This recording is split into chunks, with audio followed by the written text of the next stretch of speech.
Hi hello வணக்கம் நண்பர்களே. இது கொஸ்டின் நம்பர் 18 காம்பவுண்ட் இன்ட்ரெஸ்ட்ல பார்க்குறோம். காயத்ரி என்பவர் ரூபாய் 12,000 5 ஆண்டு கூட்டு வட்டி தரும் ஒரு வங்கியில் எண் ஆண்டுகளுக்கு முதலீடு செய்தார். அவர் முடிவில் தொகை 13,230 பெற்றார் எனில் எண்ணின் மதிப்பு காண்கன்னு சொல்லி கேட்குறாங்க. ஸோ இந்த மாதிரி கேட்டாங்க அப்படின்னா அதை நம்ம எப்படி சால்வ் பண்ணலாம்னு பார்த்தீங்க அப்படின்னா ஃபர்ஸ்ட் என்ன சொல்றாங்க, அமௌண்ட் என்ன சொல்றாங்க அப்படின்னு பார்த்தீங்கன்னா 13,230 சொல்லியிருக்காங்க. பிரின்சிபல் என்ன சொல்றாங்க, 12,000 சொல்றாங்க. அடுத்து ரேட் ஆஃப் இன்ட்ரெஸ்ட் என்ன சொல்றாங்க, 5%. என்னங்கிறத கண்டுபிடிக்க சொல்றாங்க.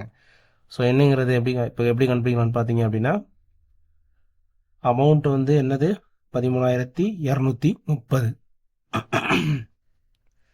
ஸோ இந்த சைட் பார்த்தீங்க அப்படின்னா உங்களுக்கு என்ன வரும் அப்படின்னா பிரின்சிபல் 12,000 இன்ட்டு 1 + r என்னது 5/100 பவர் n.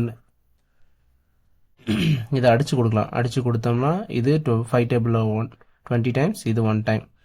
ஸோ என்ன கிடைக்கும் அப்படின்னு பார்த்தீங்கன்னா இது இந்த சைடு வந்துடும்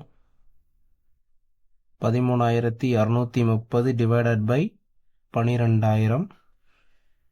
இது உங்களுக்கு என்ன ஆயிரும் அப்படின்னா 21 divided by 20 whole to the power n அப்படின்னு ஆயிரும். இப்போ நம்ம என்ன பண்ணலாம் அப்படின்னா இதை வந்து நம்ம அடிச்சு கொடுக்கலாம். அடிச்சு கொடுத்தோம் அப்படின்னா 30ஆல் நம்ம அடிச்சு கொடுக்கலாம். 30ஆல் அடிச்சு கொடுக்குறோம் அப்படின்னா இது வந்து உங்களுக்கு 400 டைம்ஸ் வரும். இது வந்து பார்த்தீங்க அப்படின்னா 441 டைம்ஸ் வரும். அதாவது எதால் அடிச்சிருக்கோம், 30ஆல் அடிச்சிருக்கோம். இப்போ இது என்ன ஃபார்மேட்டில் இருக்குது அப்படின்னு பார்த்தீங்க அப்படின்னா இந்த 441 அப்படிங்கிறது வந்து 400 அப்படிங்கிறதும் 21 டிவைடட் பை 20 ஸ்கொயர்.